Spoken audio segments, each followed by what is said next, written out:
Hello. Hello. We had to get a new gangway for our McLean because the other one just took a little bit of bumping and pushing and all kinds of things from all the windstorms this year. And we thought they would deliver it when we were open and most of our staff was here, but they brought it here, so we thought instead of having a lecture tonight, we'll just all hands on deck. Let's go. Who's in? No, wow, one. Really? One? Wow. I might need a little help. Yeah, I think I would need a little help too. Sadly, I have to stay in here or I would have been right out there with you. Anyway, welcome to the Silversides tonight. My name's Teresa. I know you guys usually hear from me by email, but a couple times I actually get to speak for a little bit. This is Don Kitchen. He's our curator, and the two of us are going to be taking you on a cruise tonight. All right. But, as you know, we start all of our events at the Silversides with the Pledge of Allegiance, so if I could ask everybody to stand and face the flag. To the flag of the United States of America, and to the republic for which it stands, one nation, under God, indivisible, with liberty and justice for all. Thank you very much. As you know, we do have a couple of sponsors that help us bring this series to you every time. We have the Fred and Lorraine Birch Foundation, and I think I mentioned last week to some of you that were here, I was going to see if I could sneak into archives when the curator wasn't looking and find an excerpt from Fred Birch Sr., who was at Pearl Harbor on the day of the attack.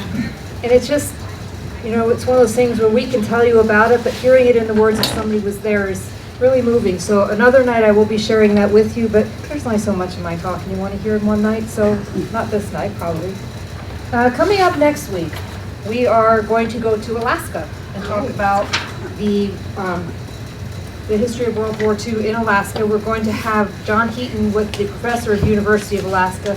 He's going to present via Zoom, so he will not physically be here. You are still welcome to be here, though, because maybe this is more comfortable for you. Maybe you don't have Zoom at home, and you want to be here and interact with him this way, and that's perfectly fine. I just wanted to make sure everybody knows when you come next week, he will not be here. And once again, you will get a few minutes of me, because as you may know, we have a Coast Guard cutter, which has a gangway coming in. No, I thought I'd try one more time. You'll see it on your way out. Yeah, you'll probably have to go around. But anyway, we'll do a little brief presentation on the history of the McLean. She was commissioned in 1927, so this is her 95th birthday, so we're trying to highlight her. So since she was in Alaska for a little bit, we're going to tie that into next week. And then after that, we have the role of the Seabees in World War II. That one again will be, the presenter will be coming via Zoom, but you're welcome to be here or watch from home, whichever is your preference. Following that, we have author James Campbell. He wrote The Ghost Mountain Boys. And then we wind it up with MacArthur's return to the Philippines, and for that, Lieutenant Colonel Ron Janowski will be returning to us to give that presentation. Okay, for tonight, I'm sure you guys all know we have a submarine, and you've supported us for so long with your membership and all that. Most of you have probably been on the boat, but tonight we're going to take, pardon the pun, a deeper dive into some of the things we can't cover during the tour, because sometimes it takes a while to get everybody through the compartments. So we're going to give you a little bit of a tour of the boat. We're going to get a little bit more into some of the people that served, and a little bit more into the patrols that we usually do when we're taking just a group of people through the boat. So we're going to start with the tour of the Silverside. So after we do the McLean gangway, we're just going to go right on through them. We're going to do the tour the easy way. No one's going to have to tuck and duck. You're not going to worry about bumping your head or hitting your shin or anything like that, like I do almost every time, especially when I forget my glasses are on the top of my head. Okay. Don has every compartment by pictures, and he's just going to walk you through it and kind of tell you a little bit about that. For those of you who maybe haven't been on the tour, or for those of you who it's been a little while since then and you need a refresher, and maybe throw in a few tidbits they wouldn't have heard on the regular tour. That's what this is all about. All right, so buckle up, keep your hands inside for the ride. Here we go. And did she really say deep dive? Yes, I did. It's a hard act to follow. So, as you are all aware, we do have a submarine out there. And I'm going to give you briefly a quick tour because when I was when I volunteered to do this, I was told not to do my regular hour 15-minute tour, but it also occurred to me that some of you probably haven't been on the boat before. So I'll give you just the quick blurb. The keel was laid in November of 1940. It was launched in August of 41 and commissioned 8 days after Pearl Harbor, which had nothing to do with Pearl Harbor, it just happened to be ready then. The dimensions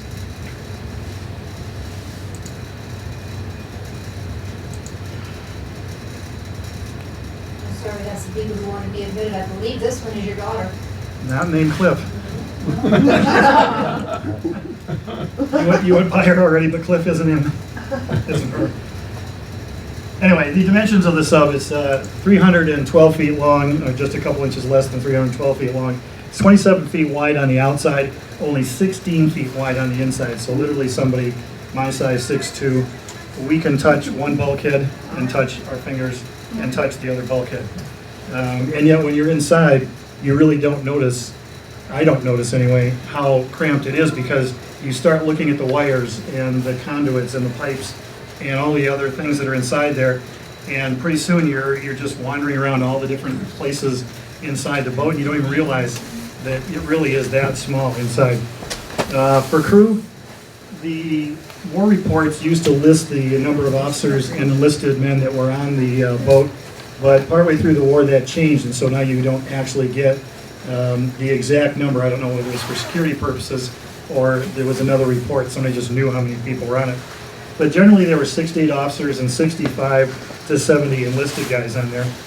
This was before women were allowed to serve on board boats, so when I talk about it all, we'll all be men that were on board. The number of crew varied depending on how many new people they were training up. On most boats, 75% of the crew was experienced and the other 25% was learning how to get qualified on submarines. Now when I say qualified, you've seen the dolphins that submariners are British, submariners are English, are American. Their designation as qualified submariners, they had 6 months once they got on board to learn everything about everybody else's job. Then they would have to go around the boat with the chief of the boat, the senior enlisted man, and answer any questions that guy had. And only then, if they answered all the questions appropriately, did they become qualified submariners. And if you didn't become a qualified submariner, you got bounced to the surface Navy. Everybody in World War II was a volunteer on board submarines, although they may have been told to go to a different submarine than the one they wanted, but they volunteered to be on subs. Anybody who didn't want to be there, they didn't want you there either. The weight of submarines is really determined by how much it displaces. So as you see the boat here in this picture, it displaced 1,525 tons. When it was submerged, it displaced 2410. It was armed with torpedoes that you can't see here, although you can see, it looks like the bulge of the top two torpedo tubes at the very bottom of the bow picture. It had 6 torpedo tubes forward, 4 aft. Forward's the front part, aft is the back part. And they had 16 torpedoes total in the bow torpedo room and 8 torpedoes total in the after torpedo room. So they had 24 total when they went out to sea. And I'm talking about Gato class fleet boats. There were a few other boats that had extra torpedo tubes mounted just below the deck that they could try to reload at sea, but it turned out to be such a cumbersome process that Gato boats and later fleet boats didn't have that option.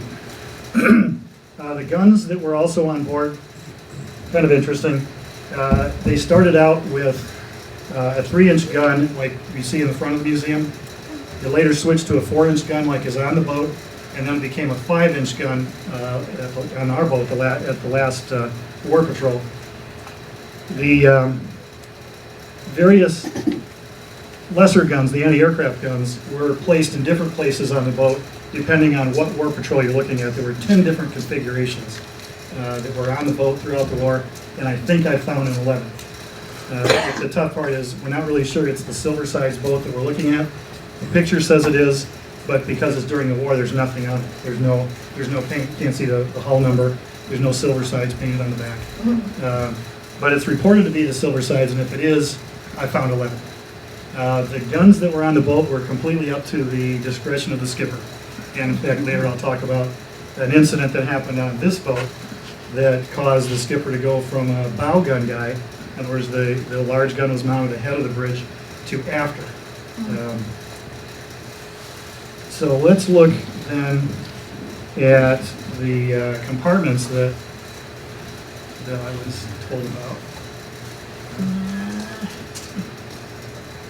Don't fail me now. Can my assistant in the rear help out? Yeah. Okay, there we go. So this is a breakdown of the compartments on the sub. Are you going to follow with the pointer? Okay. So starting from the bow, obviously the forward torpedo room is the first compartment up here. There were 6 torpedo tubes, as I said, 4 above deck and 2 below deck.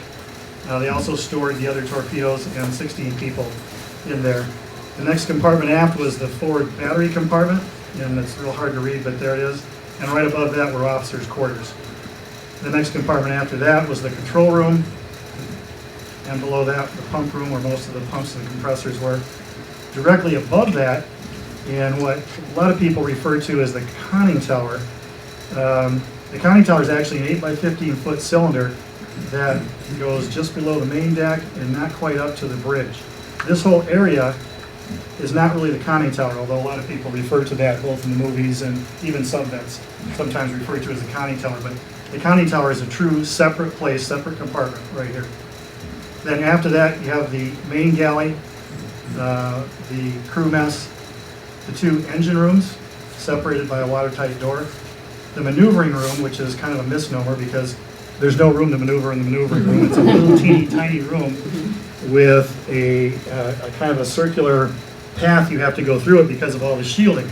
So imagine the batteries from the 2 battery compartments. All that electricity is going back to the maneuvering room when they're underwater. When they're on the surface, the diesel engines are propelling the electric motors. The electric motors, all their electricity also goes through the maneuvering room. So that is a highly charged room, all kinds of electricity going through there. There's big shielding all the way around the room, so you can't go straight through it. You have to go around the shielding to get back to the after torpedo room, which is, well, that's not it. And we've gone to the bow torpedo room. And now it's working again. Okay. So the after torpedo room, back here. Okay, and it is now working. Okay, bow torpedo room. You see the torpedo tubes here. This one's got the door open. There were 4 above deck and 2 below deck. The 2 below deck had 2 spare torpedoes down here. And here's a spare torpedo, here's a spare torpedo. They would have another 10 torpedoes in there, and the bunks are just arranged all the way around it. That's where the people slept. The officers' quarters were in the forward torpedo room, or forward battery compartment rather. This is a look into one of the officers', we call it stateroom, but it only has a curtain on it. That's as much privacy as the officers got. The junior officers had 3 people to a cubicle. The skipper was the only one with a solo. And at the very after end on the port side, the senior chiefs had their bunks also up this far forward. There's the officers' wardroom. This is also, for those of you familiar with the history of the boat, on the 4th War Patrol, where they did an appendectomy, 100 feet below the waves, on Christmas Eve, 1942. It was right here. Well, it's the green table. There's only one green table in there. This is the control room. It's looking at the port side. And right up here is the Christmas tree, so-called because of the red and green lights that tell you the condition of the valves on the boat. And also the place to open the valves and close them is right below that. And we'll be talking about that as we go on. This is the conning tower, so now I'm up a level. The hatch for it is down here, and I don't care what you see in the movies, see people running up and down that. When I go into that hatch, I have to go up one at a time because the distance between my hip and my knee is smaller than that hatch is. So I have to pull myself up. I can't climb up the ladder. And there were people taller than I on the boat, so I don't know how they scooted up and down that thing. In the movies, you just see them falling on each other. This is also taken from the aft looking forward, so you can see the steering station at the forward end of the compartment with the wheel. This is the crew's mess. This is in the next compartment aft of the control room. and the galley where all the food was prepared. Even though the officers ate separately in their wardroom, all the food was prepared here. The enlisted and the officers ate separately. The officers were served by 2 stewards forward, but they ate the same food that everyone else ate, which may account for the food in the submarines ostensibly being the best in the Navy, because the officers enlisted were eating the same stuff. And it was also a recruiting thing that everyone said they were getting the best stuff in the Navy. This is the crew's quarters. There were 36 people in this compartment most of the time on patrols, unless it was a cleaning day. This was dark, so that people that were off watch could sleep. And apparently that was a bit fragrant in there at times. I understand they never had Mexican food. This is the forward engine room. It's very similar to the after engine room. In fact, when they got to the Vallejo class of boats is when they decided to put the hatch between the forward engine room and the after engine room. They thought it might protect the boats a little bit better from a hit in one engine room, wouldn't necessarily sink the boats. The boats that were sunk never reported back on whether it worked or not, but they decided to leave it that way. After there's the after engine room. You know that 2 of our engines run. Everybody knew that? It's how we keep them from getting old and not working. This is the maneuvering room. And why the picture doesn't really do justice to what's going on is even though 2 people would be standing here, your passageway is over here, and someone my size has to go through it this way. And it's not just because of my size 13 feet. Although that doesn't make it any easier either. And this is the after torpedo room. So you can see the 2 hatches above for the torpedoes, and then just below where the bunks are, you can see another 2 hatches. And I think we're on to some stories.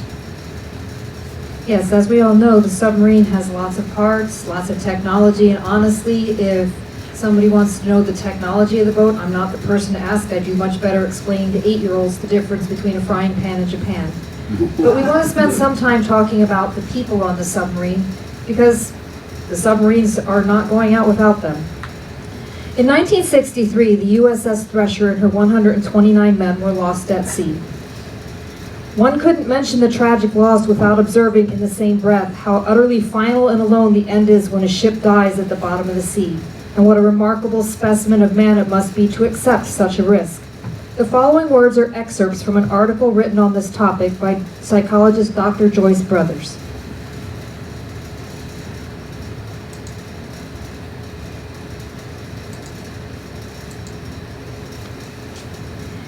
In most submariners, there is a need for togetherness. Togetherness is an overworked term, but in no other branch of our military service is it given such full meaning as in the so-called silent service. In an undersea craft, each man is totally dependent upon the skill of every other man in the crew, not only for top performance, but for actual survival. Each knows that his very life depends on the others, and because this is so, there is a bond among them that both challenges and comforts them. All of this gives the submariner a special feeling of pride, because he is indeed a member of an elite corps.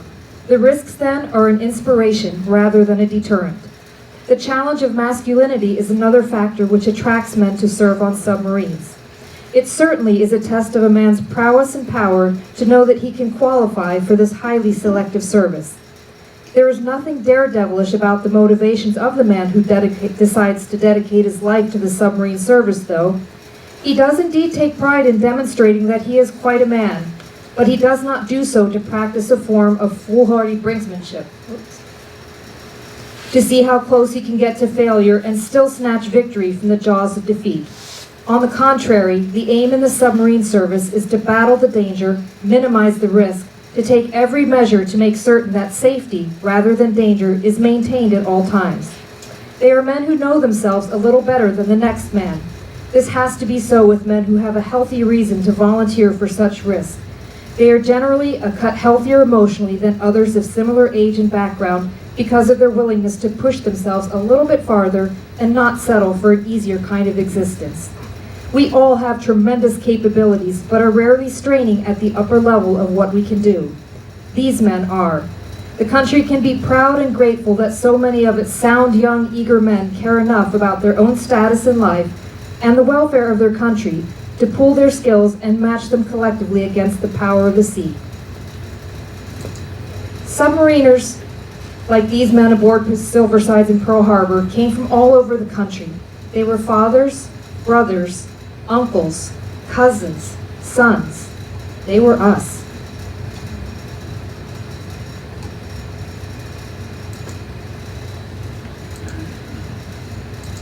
So let's take some time to meet some of the people of this submarine, the USS Silversides. Creed Burlingame was the first commander of the USS Silverside submarine. He graduated from the U.S. Naval Academy in 1927 and led Silversides on her first patrol in 1942 at the age of 36. He had a reputation as a swashbuckler and enjoyed sporting his ancient mariner look while on lookout. Under his command, the men were also allowed to have more casual dress and beards while out on patrol, and this continued throughout all the patrols of the Silversides. But Burlingame was also known as a crew member's captain. He really looked out for them and would go to the moon and then some for them. Charles Swenson recalls when Silversides went through an especially harrowing experience, the captain would try to calm the crew's nerves by inviting anyone who seemed to need calming into his stateroom for a little rye whiskey. On the first of these visits, Swenson told the captain, "Don't fill up to the top." And of course, Burlingame did exactly that, with orders to Swenson to drink it all before he left. The two of them then had a conversation about how things had gone. Swenson said, "I had a little trouble getting back to my bunk." Burlingame was revered by the crew. Quartermaster William H. Clark said Burlingame made them feel that whatever hazards might befall them next, they would be kept safe. When I met William's brother, he said William absolutely loved his commanding officer, whom he called Cap long after Burlingame became an admiral. Years later, William often debated with his sister, who had also served in World War II, who had the better leader. He swore it was Burlingame. After all, she only served as an assistant to this guy. I know, apparently she knew him for years afterwards and could still talk to him after he was president, but you know, he's just Dwight. He wasn't Burlingame. Swenson very clearly remembers that the chow was incredibly good, living conditions were relatively comfortable, the crew got along well despite an occasional sassy discussion. As I was looking at this picture, it's like it's probably because somebody walked or moved when you were trying to play a record album, because I couldn't do that on dry land, let alone on the sub without that thing skipping. There was a lot of card playing, mainly acey-deucey, blackjack, and cribbage. On paydays, though, the men upped the ante with some poker. Burlingame taught the crew members that eating a big dill pickle relieves seasickness. The crew had 4 hours on duty and 8 off. The 3 watches were the 8 to 12, 12 to 4, and 4 to 8. The sub had red lights because the lookouts going topside had to keep their eyesight at night status to be able to see clearly right away. They wore red goggles always before going on lookout duty at night. At night, the conning tower was lit with red lights, so the lookouts who spent 1 hour on lookout and then 1 hour in the conning tower working on various equipment were ready to go back up on lookout without having any eye problems. The crew's quarters just aft of the mess hall was a sleeping compartment, and like Don said, they kept red lights on there to keep it darker for sleeping. They also did that in the 2 torpedo rooms, but there were always lights at the tubes as the man was on duty there 24 hours a day. Of course, not everything on board was fun and games and casual dress codes. The men learned what it meant to be in a war. Among many other things, Swenson learned from personal experience that an exploding depth charge sounds like a shotgun going off right next to your head, not the distant muffled sound heard in old war movies. They experienced the sadness of losing one of their very own early on. On the very first patrol, the only casualty of USS Silversides, Mike Harbin, was killed instantly by gunfire from a Japanese trawler on May 10, 1942, at the age of 24. They learned that no matter how much training one has before leaving shore, you have to be ready to think outside the box and be ready for anything. The 4th patrol was the one during which pharmacist mate Thomas Moore performed an emergency appendectomy on fireman George Platter. It was a day Swenson recalls when the smell of ether filled the entire boat and made several crew members quite dizzy. The platter not only survived that, but also being thrown out of his bunk when a bomb exploded above them the very next day. As for the surgeon, he learned that the Navy is very serious about enforcing rules regarding performing duties you were not authorized to perform. For saving his crewmate's life, Thomas Moore was almost discharged and punished, but that crewman's captain, Burlingame, who was always there for his men, made sure that did not happen. Again, Burlingame led the first 5 patrols. We learned from a family member not that long ago that after the war and his service in the Navy, he went on to become a high school history teacher. And now Don's going to give you a little information on what was accomplished on the Burlingame's patrols.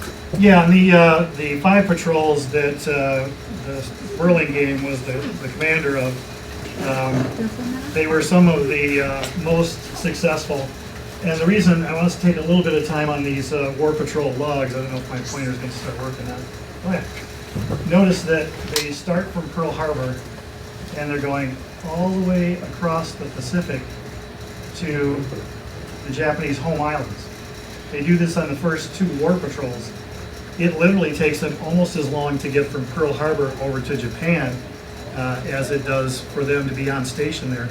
In fact, I did a little calculating over the weekend. The Silversides spent 317 days en route to their patrol areas and 373 days in the patrol area. Just as an idea, this is how long, really how big the Pacific is. I mean, you see the war movies and they always manage to find each other. You'll see in these war patrols, maybe I should back up a little bit about how they would send boats out. They had a big grid and they would assign boats to areas they thought were going to have the most Japanese merchant traffic. And the idea was strategically that we were going to wipe out the Japanese ability to make airplanes, tanks, and ships rather than wait till they make them and try to destroy them then. It was far easier for a country like Japan, who had virtually no natural resources of its own, to take care of them that way. Not unlike what Hitler tried to do with England. The difference was England had us supplying them all kinds of things, Japan didn't. And so while the Germans didn't quite get a good stranglehold on England, we did a very good job with Japan. But you look at the distances that are involved and think about it's taking them over a week to get out to the patrol area. How unlikely is it that in that big ocean they're actually going to find a ship to attack? There's no GPS. There are no satellites to tell them where they are, where the ships are going to be. The Americans can break the JN-25 Japanese code, but only get about a quarter of what's out of it to try to figure out where the convoys are going to be, where the ships are going to be. And the radios, when they would try to get some information and try to tell the other boats in the area where they are, well, they're not all sitting there waiting with the antenna up at 1600 waiting for the radio call to come in where the ships are. They would surface at different times, get the radio antenna up to try to listen to calls from Pearl about where the ships were. But if you read the War Patrol logs, which I get a lot of my stuff out of for tonight's lecture, there are many times when they're ordered, okay, go over to that square. There's nothing there. We'll go over to this square. There's going to be something over there. There's nothing there. They spent 3 days going over, 2 days sailing around, 2 days going to another place. There's nothing there. It's amazing that they sunk as many as they did. And yet, the submarine fleet accounted for a huge number of ships, Japanese ships sunk. And because of the strategic value of the merchant vessels, that's what they spent most of their time on. Although, if a warship went by, well, they'd take that one too. So on the first war patrol, on May 10th, as Teresa said, they suffered their first and only fatality, which was torpedoing Mike Harbin.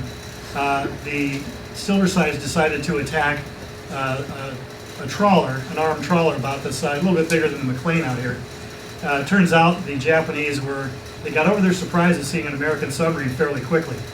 The skipper was not going to take it on with a torpedo because the torpedoes in those days cost between $8,000 and $10,000 in 1942 money, and they were going to waste it on a small ship like something McLean size, so they decided to take it on with a deck gun. Well, it wasn't radar guided. They didn't have a gun director.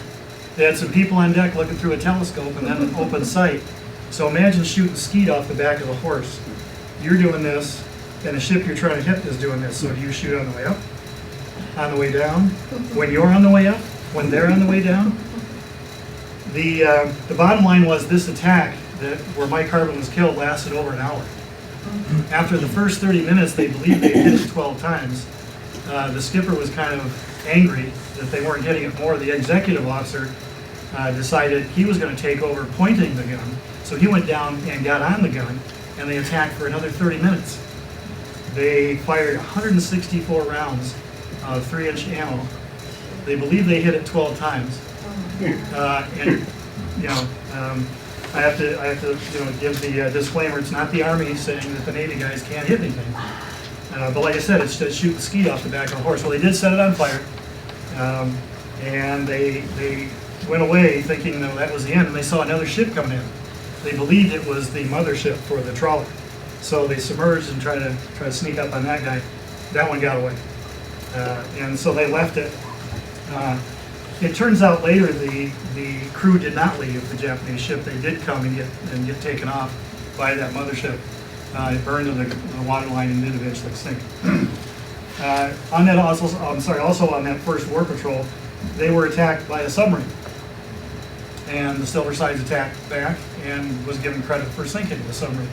Throughout the war, the Silversides had torpedo tracks go right down the side of the hull. Just like in the movies, the sound man's going, we got high-speed screws coming. Here it goes right by.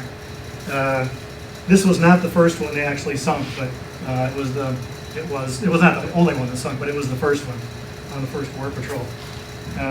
And the other interesting thing about the first war patrol, they were so close to the Japanese mainland that they were in the fleets of the Japanese fishermen in the little sampans. And at one point on one approach, they heard things banging against the outside of the conning tower, couldn't figure out what it was, and looked and saw that they were entangled in some nets and were towing the floats of the Japanese fishing nets that had Japanese flags on them. So they took credit for being the first American submarine flying a Japanese flag to attack a Japanese ship. Well, that was the funny part. Later they fouled their prop on one and had to get some people up, and eventually they reversed the props and got rid of it. On the first war patrol, they were given credit for sinking 5 ships and damaging 2. See if I can go to the next one. Did I do that or did you? All you. Sometimes it's working, sometimes not. So the second war patrol, I'm not going through every ship they sank because you can get that stuff on the war patrol logs. I'm looking for the stuff that you don't get on our tours and from the popular press. On the second war patrol, they're back in the same area. But apparently the Japanese had figured out they were there. So the merchant ships were a little more aggressive. The Japanese merchant ships not only would fire back at submarines, they had depth charges on them. And they would attack sometimes the submarine who was trying to sink them with depth charges. And in this particular case, they were firing at one ship, you know how they, like in the movies, they go up, take a bearing, come back, go back down, pop back up, take a second bearing. When they did, all they saw was gray from the bow of the ship they were trying to sink, was trying to ram it. And he said they were within 50 yards, they could see the rivets on the side of the ship. So they went down, got away from that guy. They had used some more gun action, and I probably should have said on the first war patrol, that sampan they were shooting at was wooden.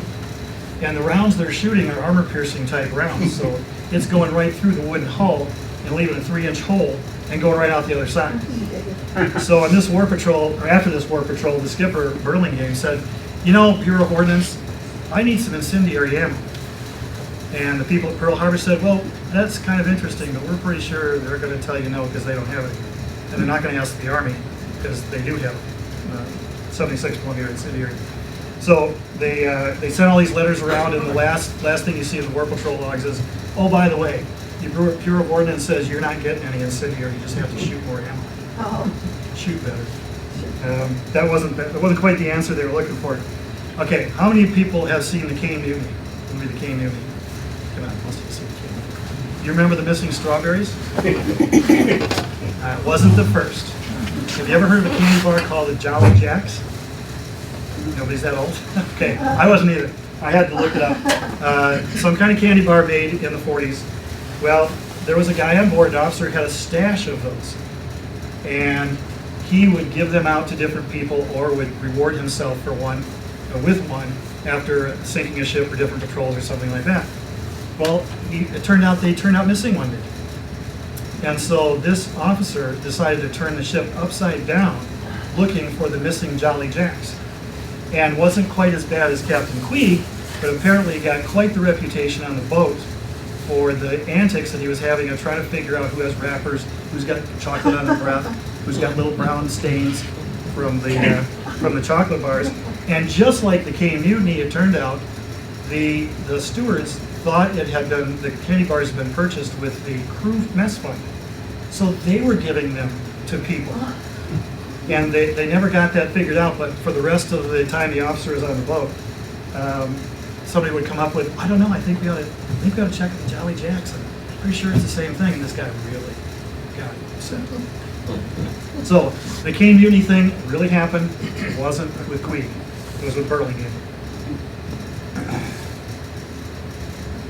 War Patrol 3. Oh, I didn't tell you. On War Patrol 2, they were credited with sinking 2 and sinking 4 and damaging 2. War Patrol 3, they sank 2 ships. But notice now that they're over in the Bismarcks, they're by Guadalcanal. Here's Guadalcanal. Solomon Islands, there's the slot. And now they're more into the smaller islands, trying to pick up ships that are going to the Japanese outposts or the islands that they've conquered. Their luck was a little less well on this particular war patrol, to the extent that the skipper was noted to have been making notes, and he said, quote, "We sighted rocks, 2 falling stars, a white cloud on the horizon, and an island. All of these chases were futile." And the joke was he was going to put that in the war patrol log. Well, he didn't, because I read him. But what was in the war patrol log was a complaint. How many people have served in the military? On boats, tanks, aircraft, any of that kind of stuff. You know that there's items, at least in the Army, called red X's. There's things that don't work. Well, there's parts of a ship that don't always work when you go out, but that doesn't mean that the ship doesn't go out, or the tank doesn't go out, or the airplane doesn't go out. It just means that whatever it is, it doesn't work. Well, on this particular patrol, Burlingame was a little miffed about all the things that weren't working well on the boat. And among them, well, I'll read what he says in a second, but he was going up a fairly narrow channel. And the Navy charts that they had said, this chart is not to be used for navigation. Now, before you think, well, that's crazy, the Army does that stuff all the time. So that's not new to me. Of course, they tell you stuff, give you the map, then you say, kid, don't use it. The Army, for us, told me, flying a helicopter, I can't navigate by using the road. Because they said, what happens if the road's attacked? And I said, I'll see a road with some potholes in it. I mean, the road's not going to go away. I can still navigate. I said, no, you can't navigate with the road. Okay, got it. Good. Right. So on this 3rd patrol, he's out there with things that are breaking up and breaking down, and he gets so cranked, so angry, which is not as angry as he got, as you'll see later. He was going up a narrow channel right about the time a lookout said, "Sir, I think there's breakers ahead of us." Breaker means waves, waves means shore, shallow water. And they went full stop, full astern, were able to stop just as they started to rise up. And he was so angry, he put it in the war patrol log. What with the gyro compass, fathometer, SJ radar, inoperative, and the pit log erratic, the only advantage we have over Christopher Columbus is that the Santa Maria couldn't back down for breakers ahead. And this people are going to promote him for reading this. He's most displeased. And like I said, on that war patrol, they sank 2 and didn't damage any. Okay, War Patrol 4. 4 is the one where they did the appendectomy. You guys know the appendectomy story? How many know the appendectomy story? You want me to hear it? Most of you know it. Who doesn't know? Who's never heard it? You never heard? Okay. Quickly. It's Christmas Eve, 1942. A guy comes up with a hot appendix. The pharmacist mate, which is what they have on there, they're like EMTs. They can do a lot of stuff that even some nurses can't do in a hospital, because that's all you've got on the submarine. You have to get up to a cruiser-sized ship before you find a doctor. Anyway, they decide they have to operate, so they go down 100 feet underwater, The pharmacist mate's reading up in the book about, let's see, that appendix is over here. He'd actually seen 1,000 of them. He served in a hospital just before he was assigned to a boat.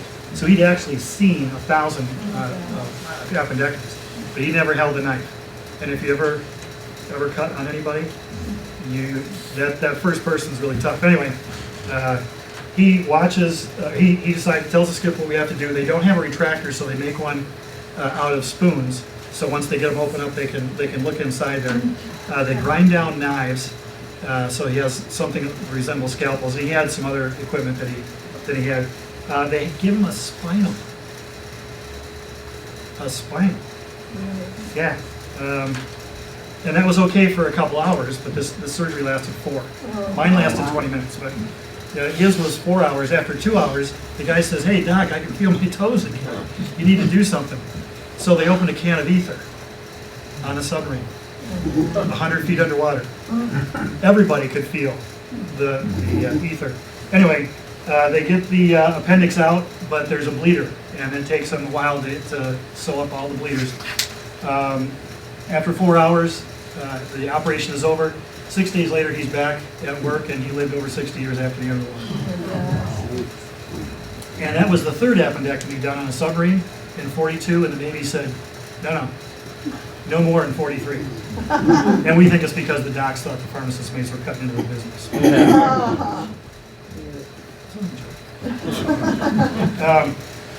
And that it was interesting because later on you'll read somebody else on the Silversides had the same situation, but by then the rule was different. On that same war patrol, they had one stuck torpedo, means they fired it, they hit the air impulse to blow it out. The motor's supposed to start after it's gone a certain length down the tube. It didn't go anywhere, it stayed in the tube. And they figured it out because they couldn't close the bow torpedo door.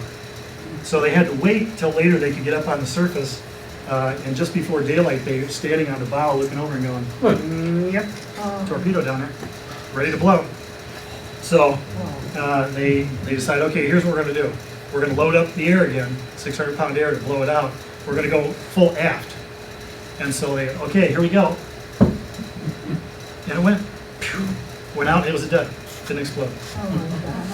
Down on that war patrol, they also had the bow planes jam. So you know what the bow planes are? They're little fins on the front of the boat that turn out, and then they turn down when they want to go down. And, well, they jammed down one time when they got attacked by a plane. And the bombs hit real close on board, and the planes jammed down. So they went down to their test depth a little bit more before they could stop and die. And they spent a little time trying to figure out how to get those moving again. But eventually they did, which, you know, you talk about the luck of the submariners. You know, a foot or two another way, and it wouldn't have been, she wouldn't be out here as a museum ship. It's just the luck of the draw. Okay, that was the end of the 4th War Patrol.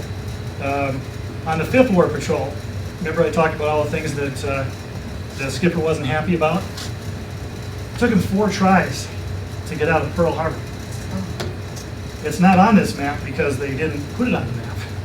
He started out on 29 March with a bad gyro compass, meaning he couldn't navigate except with a magnetic compass, and his pit log, which would give him his speed and distance. So he went back to Pearl Harbor and said, you need to fix it.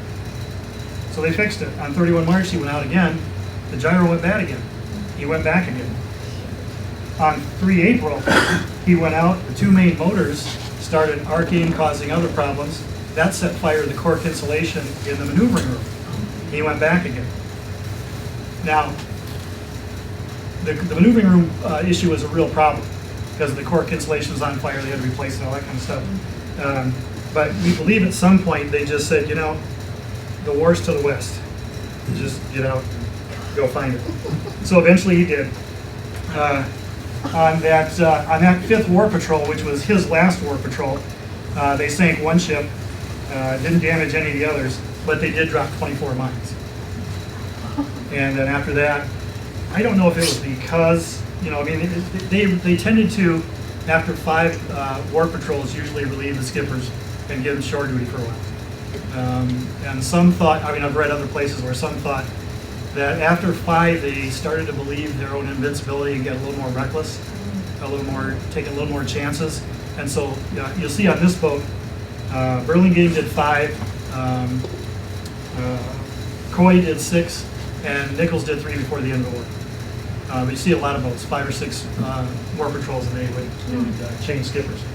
And so they Can you did. explain how they deploy the mines? Out the torpedo tubes. Yeah. Yeah, the special mines that we fit in the torpedo tubes. Beginning with the 6th Patrol, the Silversides had a new commander. John Coy Jr. was now leading the crew of Silversides. He was 32 years old. Men serving under him noted that Jack Coy was the greatest skipper ever, cool at all times, under fire or not. For a while they had a pet duck on board, but ducks like to go and ducks like to fly, so the duck was not a good fit and was eventually released. And later they had a dog on board, but rumor has it was a mean dog. Now I'm guessing the dog didn't get the option to volunteer or not for service, but there he was. I asked him if they were ever allowed to just kind of go up and get some fresh air, and was told, one of the crew members told me, when out on patrol, no, they were never allowed to just hang out on the deck in case they had to go down very quickly. But some came to prefer staying in the sub, as they became so used to the smells inside the boat that sometimes it was the smell of the outside fresh air that took getting used to for them. One of the crew members we met, George Hawkins, said at first his biggest fear was not hearing the dive alarms up on the lookout platform. But hours of practice in port and while en route to patrol areas clearing the bridge made this a clock-like procedure. When I told him once that I finally made it up after being here a couple of years, and not only going up was great, but getting down was even worse. I told him about that, and he told me there is only one way to get off the lookout stands. Swing down with your hands to the conning tower deck and run like hell to the conning tower hatch, and, as instructed, place your feet on the top step. Then just drop down, omitting the lower steps, and if the man before you hasn't cleared below, it's footprints on his head and shoulders. He once clipped the junior officer of the day, saying he should have been first down to become the diving officer and me next to last. It took only 40 to 50 seconds to reach 60 feet from lookouts below, clear the bridge. And he was always ready to go below because it was either too hot or too cold depending on the weather. He shared that they often went out in packs of 3 or 4 subs. His group was called Corey's Raiders. They were always in communication with each other, including with any aircraft above.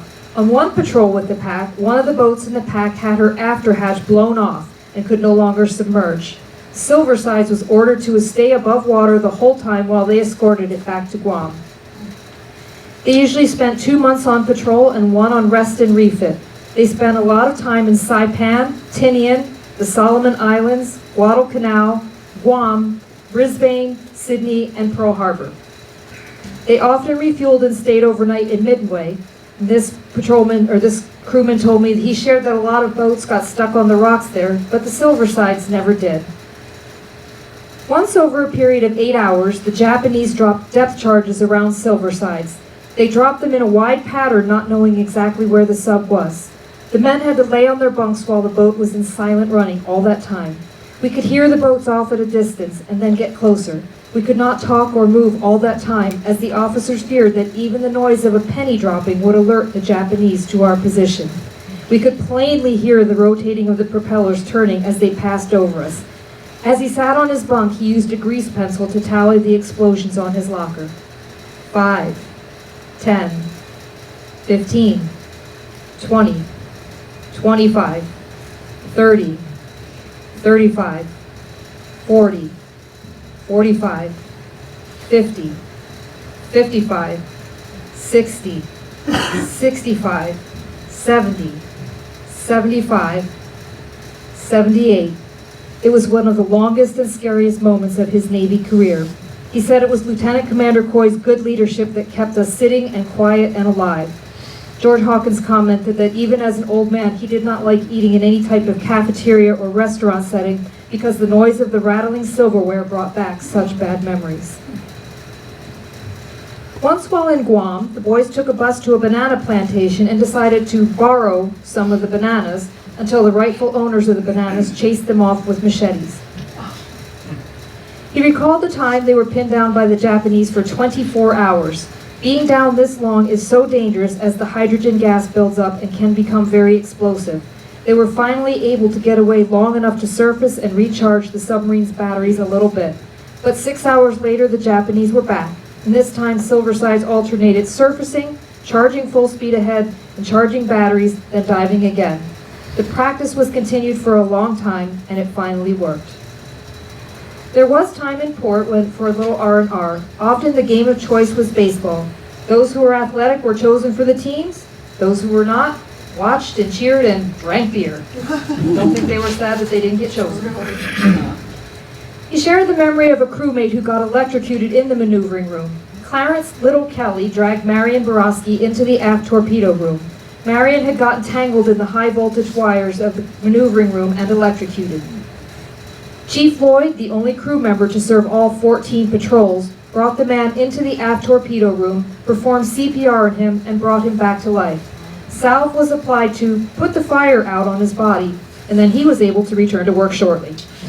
According to one submariner who was there, "We had the best crew in the Navy." After leaving Silversides, Coy went on to serve in the Navy for many more years, rising to the rank of Rear Admiral and retiring in 1968. Okay, so his first war patrol, the 6th of the ship, ended in exactly 0 ships sunk and 0 ships damaged. So, for those of you who aren't familiar, at the beginning of World War II, our torpedoes routinely malfunctioned. They had 3 different kinds of exploders on them. They had a depth exploder, a magnetic exploder, and a contact exploder. They found the depth exploder was routinely being set at a wrong level, and it would run the torpedoes 10 feet lower than they were supposed to. So the torpedoes were running underneath the ships. They also had a problem with the magnetic exploders. The idea with the magnetic exploder is it should run under the center of the ship, and the magnetic field of the ship will explode it so that it breaks the back of the ship instead of just pokes a hole in it and makes it sink. Well, the magnetic field in different parts of the ocean, different parts of the world, is different than where they tested it. And before the war, remember I said the torpedoes cost between $8,000 and $10,000? They tested exactly 2 in the United States Navy in over a decade. And they had a 50% pass rate. 1 exploded, 1 didn't. And that's what they sent all these ships to war with, was bad exploders. And so they get the depth exploder figured out. They just set everything at 3 or 4 feet. They figure out the magnetic exploders, depending on where you were, by just disconnecting. There was one admiral who worked in Bureau of Ordnance when he was younger and developed the magnetic exploder, and he told his guys, "You cannot disable it." Well, a good military person said, "Yes, sir," and when they left port, disable it. But the next thing that was found to not be working, so because of his cascading series of problems, they didn't know what wasn't broken until they fixed one problem. And then they still didn't work, they went on to that one. The last one was the contact exploder. The pistol that fires inside the torpedo that makes it explode is not at the pointy end of the torpedo. It's under the body, and it fires vertically. So if the torpedo is going along this way and it hits the side of a ship, the firing pin must go vertical, despite the fact that there's ungodly amounts of stress hitting that firing pin and bending it in its guides in a microsecond. And in that microsecond, it may not go into the primer at all, or it may only get a soft hit. And what they figured out, if you ever watched the movie Operation Pacific with John Wayne, where they raised the warheads up 90 feet on a crane and dropped them to the ground. Well, they were trying to figure out what that was. Well, they didn't have a camera that had a speed fast enough to see that microsecond deflection of the firing pin. So some old chief would just say, well, let's just make a bunch of firing pins from all kinds of stuff, including the propeller blades from Japanese aircraft shot down on December 7th. And apparently that was the correct balance of strength and lightweight. And they made some firing pins out of that, and they work well. So we recycled the propeller blades back to Japan, according to some of the stories, and that's how it worked. Actually, probably the best story is they went to a ball and electric kind of switch that changed the whole dynamic of it. But it was almost Christmas or winter 43 before they figured that out. So we're well into a year into the war before they figure out all the problems with the torpedoes. And in this case, on his first war patrol, quite his first war patrol. They had torpedoes that were exploding before they hit a ship. They just didn't explode at all. They believe many of the prematures were magnetic. They got close enough to the ship, but before they got under it, and that was enough to explode. So the Japanese know they're coming. They turn away, or they turn into the track of the torpedo, giving instead of a broadside view, now they're giving a head-on shot, and all the torpedoes missed. So he was not a happy camper when he came back. But it just occurred to me, that may be why he got 6 war patrols, because he got skunked on the first one. So on the 7th War Patrol, they're back in the area of the Bismarck Sea and the Solomons. In this case, things were much better for Coy. He chased a convoy for days, literally picking off one ship at a time. And literally, it's the scenario where he fires torpedoes at more than one ship, he hits one, sinks it, but doesn't see it sink. He comes up and now the convoy's still there, but with one less ship. So he gets depth charged. Waits till the depth charge is over, the convoy takes off. He comes up, surfaces on a parallel course, runs on the surface 21 knots ahead of him, submerges again and waits for him to come by. Attacks another. He hits one of those, sinks it. The escorts come by, drop depth charges on him. The convoy keeps going. He pops up, takes off again, and repeats this over and over again. He sinks half of the convoy, and contrary to what George told us, George Hawkins told us when he was here not long before he died, that the Silversides only operated with one hatch open. That was the bridge hatch on patrolling. Never ever had any other of the hatches open when they were at sea in combat. But on this particular war patrol, Coy let everyone to come up to see this one particular ship sink. He felt it was good for the crew, good for morale, and then after that they went back down, and it's not reported he ever did it again. And they sank 4 and damaged 1 on that war patrol. On number 8, they're back in the Solomons area. Well, actually, they're off Paul this time.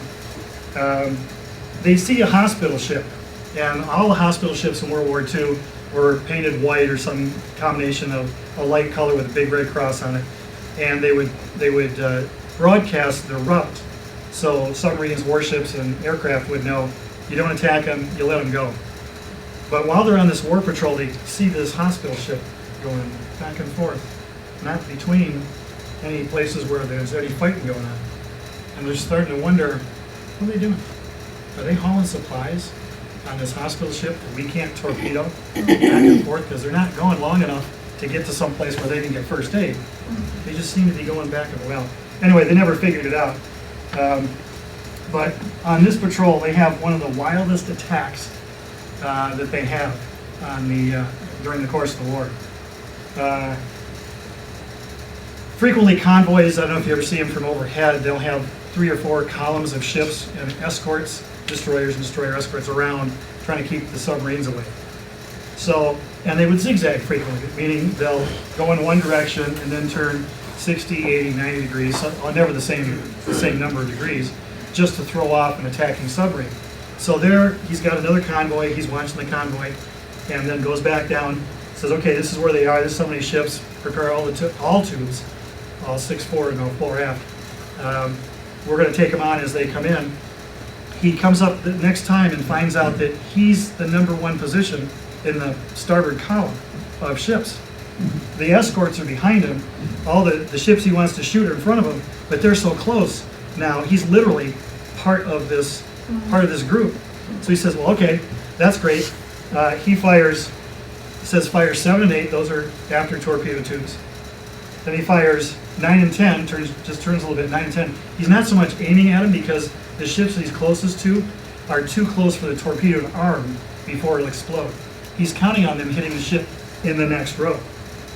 And he does, so he fires 7, 8, then 9 and 10, then 1, 2, and 3, 4 torpedo tubes, then 4, 5, and 6, reloads the stern tubes and the bow tubes, that takes an hour. Then he fires 4, 5, and 6 again, then 1, 2, and 3 again.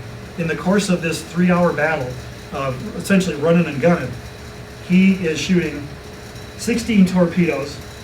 He sinks 3 ships, 1 damaged, and it's literally, I don't know if I can quite convey the situational awareness you have to have when you're playing that kind of chess, ships are crossing in front of each other, and he has no time to get bearings and range. He's like, okay, there's 2 over there, and they're crossing this way. Shoot those 3. I'm gonna get these 2 when they're reloaded. He's just staying this convoy as it's moving around, just running the gun and shooting 16 torpedoes.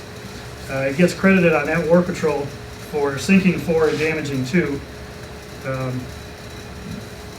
And it's just a wild, when you read about it, it's just wild, the stuff that's going on and what he's got to be aware of, and the escorts that are coming up behind him. He actually tries to torpedo a ship behind him, a Japanese ship behind him, who thinks he's the escort. And so that ship's trying to get close to him. Well, he's getting close. He keeps trying to fire a torpedo. They keep going by because they don't have time to come back and cross behind him. It's wild, you read about it. I would talk more about it, but I'm starting to run a little long. So, and then on that also war patrol, they also torpedoed another sub, but then got another fire in the maneuvering room. Apparently, the cork that was replaced was going to get replaced again. And so, like, the maneuvering room is small. They used up all 10 of their fire extinguishers, then had to go to letting other people get in and out of the room because it was just it was too tough for people to be inside there. Patrol 9 is around north of New Guinea again. On this war patrol, they sank 2 and damaged 1. The interesting thing about it, normally the escorts are herding around the freighters, that kind of thing. In this case, a freighter was towing an escort that had branches and trees on it trying to be camouflaged. Well, so they sunk the freighter. The escort finally decided, well, maybe my engines actually do work. They cast off the lines and sailed away. They didn't attack the Silversides. For whatever reason, they decided, okay, we don't want to play. This isn't going to work. So that was sunk 2 and damaged 1. On the 10th War Patrol,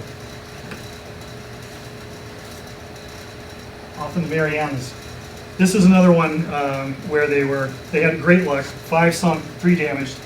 At one point, they attacked ships in a harbor. In an earlier war patrol, he'd gone by a harbor off Guam and seen some ships in there, but decided there was a reef on one side and the harbor kind of a narrow mouth. He said, if I come back here and I see some ships in there, I'm going to go torpedo some. Well, he did. He came back, and as he was going by, he went, whoa, there's ships in there. So he just went up to the mouth of the bay, picked the biggest one, and said, okay, you, fired torpedoes, sank it. It's wild. 2 or 3 war patrols later, the Silversides goes in and anchors near that ship that they torpedoed.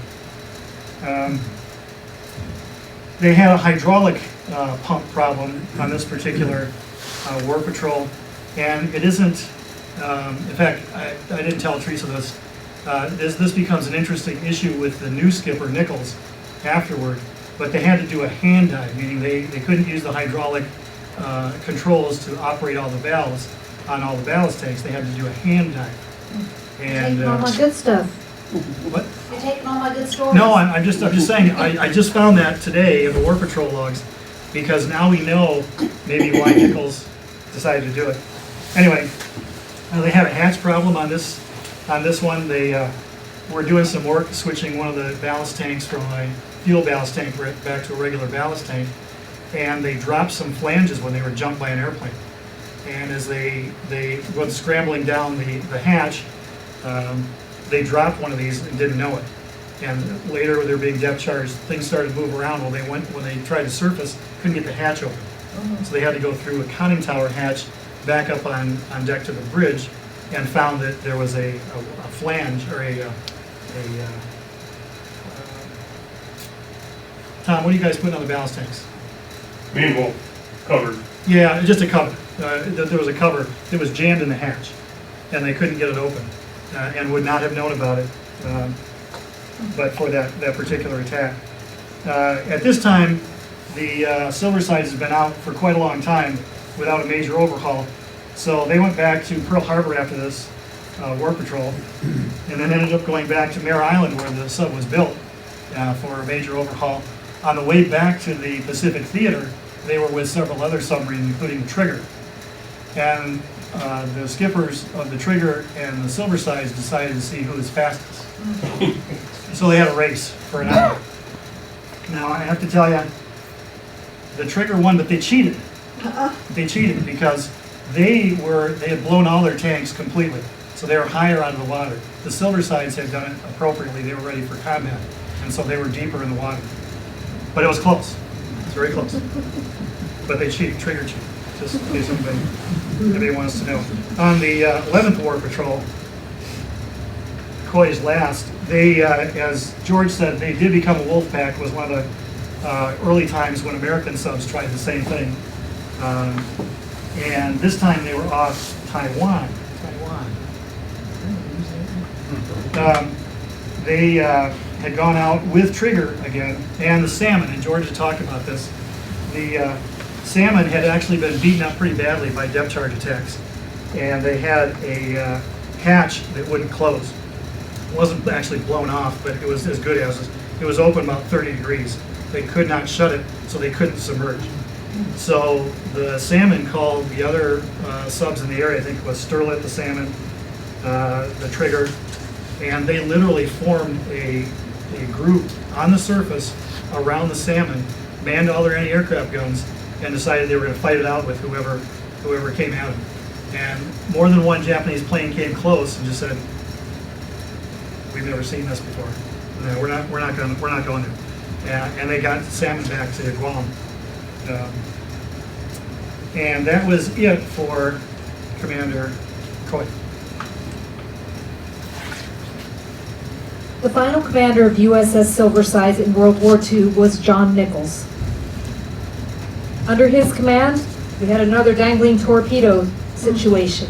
I'll try to go a little faster. I know we're getting close to the time when you guys usually are ready to go, but after 7 hours of working on a plan, Lieutenant Commander Nichols ordered all backfold, putting Silversides in reverse and allowing them to refire the torpedo. In a submariner's calm way of explaining the story, as with many others, it was a tense time, but everyone acted professionally and got the job done. Don talked a little bit about this, that one decision that was questioned was when early in his command, Nichols decided to do a hand dive. This was not common during wartime, but usually done in training. We had not heard the command in our compartment. We didn't know why, but we were going down by the bow with oil splashing everywhere. An officer happened to be near me in the torpedo room at the time, and he verified there was no word over the intercom to tell the crew to open the valves. They stayed closed until the conning tower put air in to straighten the boat out. Thank goodness that officer was with me and could verify the fact that no order was given to open those valves. We just blamed it all on miscommunication. As in many jobs, new higher level, better paying jobs become available. For one torpedoman, he shared, "When I was 18, we had a party like we always did before going out on a new patrol. This time, a torpedoman had too much to drink and got into bed with an officer. He was kicked off the boat and it left an opening in the torpedo room. I was asked by Captain Nichols if I would step in. He said, 'You're not even dry behind the ears. Do you think you can handle it?' I said, 'Sure.' That was the interview. That's how I became torpedoman first class in charge of the aft torpedo room." One of the crewmen shared that, "I well remember one run north of Honshu Island. I don't know what the temperature was. I just remember it was cold standing 4-hour topside watches. When I got below after watch, my hands were so cold I had to have someone unbutton my foul weather gear because my hands and fingers were so cold and stiff. It was nice and warm in the after room. Haha, everyone thought the yeoman didn't do anything but sit in the yeoman shack. You guys didn't realize 4 hours on, 4 hours off watches, then to the office to do the yeoman's work. Not much shack time. I still recall those horrible cold nights topside from time to time. But there's one thing. God was looking after us. We made it back unscathed." One of Silverside's last jobs was rescuing 2 downed escort pilots off of Nagasaki. This isn't actually their rescue. If you look closely, you'll recognize one of our presidents there. But he said what really made this dangerous was that the water where they did this was not deep enough to submerge. So if you can imagine, not enough water to dive and the enemies all around you. Joe Devlin said he was always selected to go overboard to rescue downed airmen as he was a good swimmer. He was apparently a better swimmer than coffee maker. He said one time after cleaning the coffee pot, the first brew tasted really awful. On investigation, they discovered someone had left the steel wool inside. Nichols was the last commander of the boat during World War II, and we really have not found a lot of information on what he did afterwards. At least I have not been able to find any. He was a pretty silent commander of the silent service, from what I can tell. Yeah, he really had a low profile. He was the one of the lieutenants rescued off the Squalus when it sank, and he really had a low profile during the war. And we both tried to do a lot of research trying to find this guy, and it's like crickets. Barely find a picture of him. No, we have one old picture that's still fuzzy. You can't really tell who it is. Anyway, he had some big shoes to fill afterwards, and unfortunately, it was so late in the war that his primary mission ended up being lifeguard duty. As Teresa said, on War Patrol 12, back off the Japanese homelands, he's essentially got no targets to find. We've done such a good job that either the targets were so small they weren't worth a torpedo, or he couldn't catch them because they only caught a quick glimpse of them and they were gone. And he did have the 2 torpedoes from the same attack hang up in the tubes. One they were able to immediately refire. The second one, it took them 7 hours to refire it. But part of that was because they were forced down below, or almost to their crushed depth, when they were trying to evade depth charging, and not real pleased about it with 600 and some pounds of Torpex hanging out of the front of the boat. But they did eventually get it to discharge the same way they did it on War Patrol 4. They just went full aft, hit it with a blast of air again, and threw it out. On the 13th War Patrol, they did a little better. They sank one and damaged one. This time their problem was with the 4-inch gun rounds. They decided they weren't going to waste a torpedo like a lot of skippers did on a small boat, so they decided to take it under gunfire. The problem is the problem they put in the War Patrol logs was they had faulty ammo.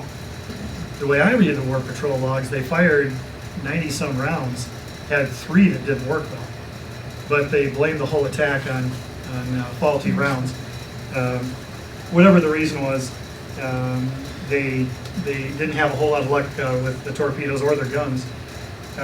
This was also a War Patrol that literally, when you read the whole War Patrol, they keep getting shuttled around from one place in their War Patrol area to another.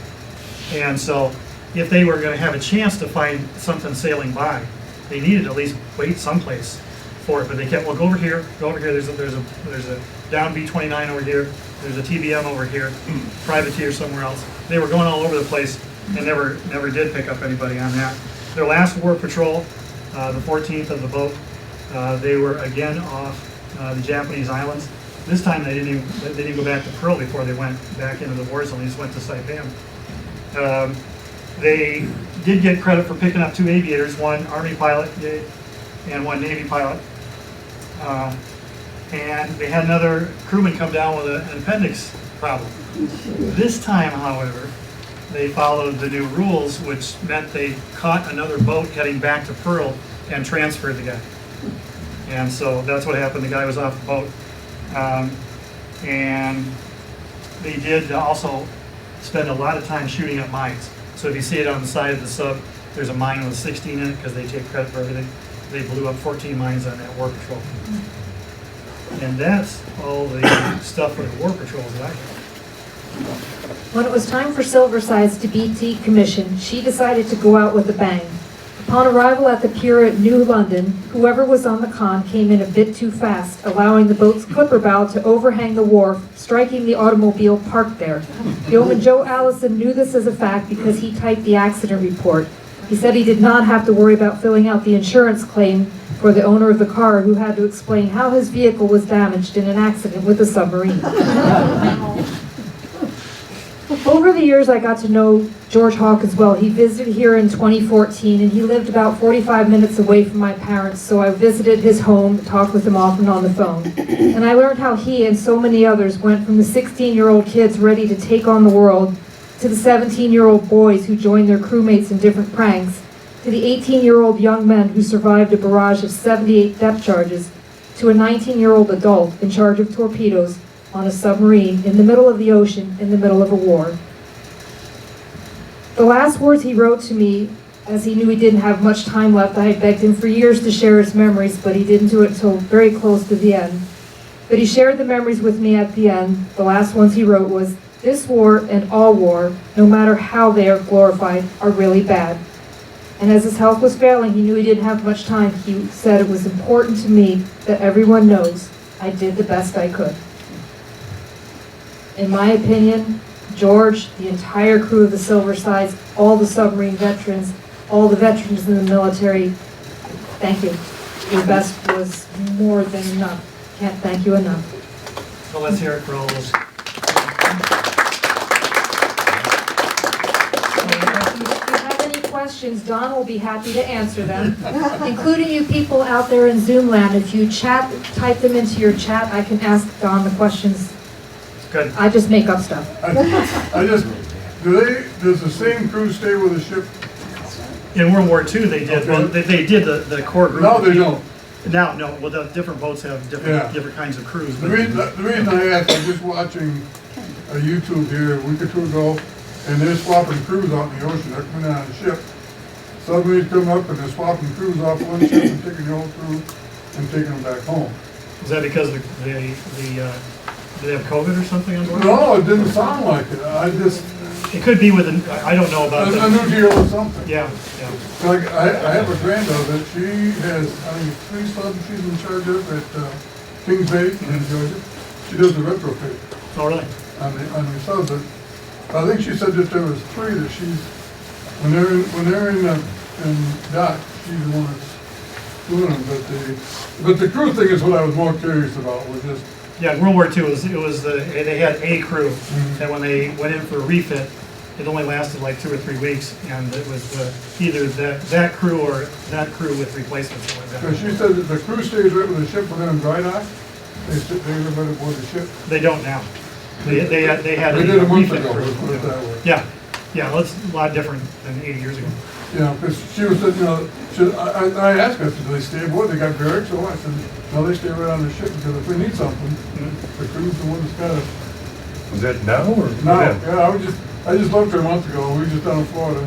Depends on what's going on with the ship. If it goes cold iron, which means no power or anything like that, then they'll go into a barracks or a barracks barge or something. Yeah, that could be, Yard. you know, yeah, I don't know, I was just surprised when I seen that. Exposure. They showed them transferring back and forth. Hey, Don, Yeah, the fast attacks only have 1 crew. The boomers have 2 crews. okay. Yeah. And every once in a while, they try to swap them at sea just to see the logistics of it. But it's very rare that they do that. Yeah, because I would think the logistics would be terrible. Yeah, you know, I don't know, I just seen it and I go, wow. Okay, if there's no other questions, we're good. Okay, go ahead. When I was in high school, the Silversides was when I was in high school in 65, 66, the Silverside was at Detroit for a while. Do you have any of those records at all? The Silversides was in Chicago. There was another sub in Detroit. I know, I heard that, but I was on it in Detroit. They had a day in the Navy for high school journalists, and I can only tell you, they let us Chicago, go they were very aboard it. surprised that it was a different sub. It was still in commission in 60-something. It was still in commission in Chicago. This was Till at 69. a reserve at the Naval Reserve Armory in Detroit. They There let was us go another on board the sub. Silverside, and then we went aboard a minesweeper, and then we spent a night at the Negrozil in the Navy barracks there. And I remember it because I was a kind of a submarine aficionado, and I had never heard of the Silversides. I thought it was a funny name. It was just strange. Yeah. But in reading about it, I never read that it was there. And like you mentioned, it was Chicago, and I don't know how long it was there. It may not have been there very long. They use it as a training ship for the reservists there. Right, and once it got into Chicago, it never left until it came over here. It didn't have propellers then, couldn't go there. At least under its own power. Other questions? Going 3 times? We're done. Go ahead. Thank you. All right. The torpedoes that didn't hit anything and just went beyond, did they ever end up hitting anything, or did they explode somewhere, or what happened to them? They were Did supposed just to sink? explode at the end of their run. Supposed to. Now, you know, and the reality is, nobody stuck around to wait to see the end of the run. There are times when you read in the War Patrol logs where they time the torpedoes, and they know how long it's supposed to take for them to hit the target, and they would have nothing, no boom when it was supposed to hit the target, but then 2 minutes later, they'd hear booms. And so they put in the War Patrol log, end of run probably. There wasn't a hit, but yeah, they were supposed to explode at the end of the run. Yeah. I was reading about the cod, which is in Cleveland, and they recently took it out of the water because it was so corroded, and they're trying to do repairs on it. What I read was that the sacrificial sinks that they put on these things, they were set for, they work for salt water, and they were the wrong ones for fresh water, and that's why the thing had corroded so badly. Do we have any issues like that with the Silverside? Go ahead. To the extent that you can say. That's not secret. The anodes wasn't the problem on the cod. The cod was just sitting there in the water. It's right at the water line is where the corrosion, where the rust actually, and that's where it eats it up right there along the water line. It's just because it's Cleveland? No, it's everywhere. It's like fresh water is bad, but salt water is a real killer.